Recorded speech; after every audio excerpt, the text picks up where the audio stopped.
Мұса пайғамбардың адам өлтіруі.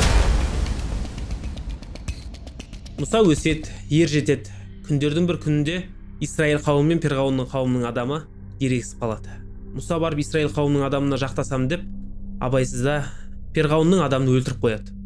Бұл хабар сарайға жетеді. Перғауын Мұсаны ұстап әкеліңдер, өлтіремін дейді. Перғауынға Мұса баяғыдан ұнамай жүрген. Бұл хабарды Мұсаға бірінші болып сарайдағы бір жанашыр адам жеткізеді. Мұса сені өлтірейін деп жатыр, қаш деп. Мұса пайғамбар Мысырдан қашып кетеді. Біраз уақыт жүріп, Мәдиян деген елді мекенге келеді. Алыстан қарап тұрса, ол елді мекенде адамдар құдықтан су алып, малдарын суарып жатыр екен.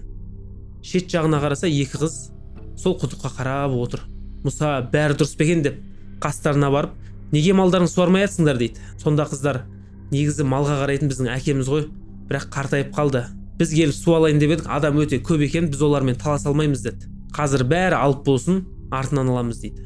Сонда Мұса, онда мен сендерге көмектесейін деп, барып сол жерде таласып, суды алып, малдарын суарып береді.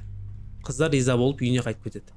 Мұса өз сапардан келген, шаршап тұр, қарны аш, азық-түлік жоқ, қолын жайып Аллаға дуа етеді ғой: "Я Раббым, қазір сен маған қандай да бір жақсылық берсең, мен оған мұқтажбын" деп. Сөйтіп, дұғасын тілегеннен кейін ағаштың көлеңкесіне жатып, ұйықтап қалады.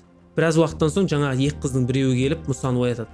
"Сізді әкеміз шақырып жатыр, бізге көмектескеніңіздің ақысын берейін деп жатыр" дейді. Сөйтіп Мұса оянады, қыз тұрып: "Бірақ мен сіздің алдыңызда жүре алмаймын, мен сіздің артыңызда жүремін. Бұрылатын кездерде таспен лақтырып қай жерге бұрылу керек екенін көрсетіп отырамын" дейді. Бұл Құранда айтылған, қараңызшы. Мұсаның өзі таңғалып қалады, не деген тәрбие деп.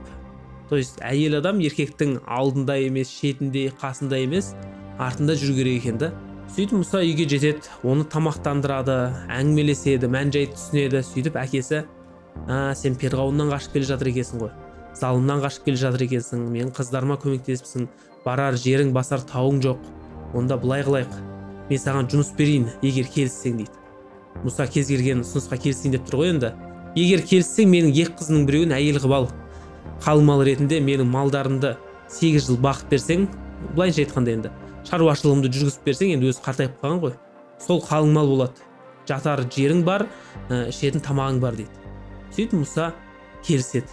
Қараңызшы, Алла Мұсаның бір дұғасынан кейін өмірін күрт өзгертіп жіберді да. "Я Раббым, сен маған қандай да жақсылық берсең, мен оған мұқтажмын" деді. Алла оған жататын жер берді, ішетін тамағын берді, жасайтын жұмысын берді, қасына әйелін берді, жалпы бүкіл жағдайын жасап берді. Қазір өміріңізде бір қиындықтар, сынақтар болып жатса, осы дұғаны тілеңіз. Мұса пайғамбардікіндей өміріңіз бір сәтте өзгеруі мүмкін.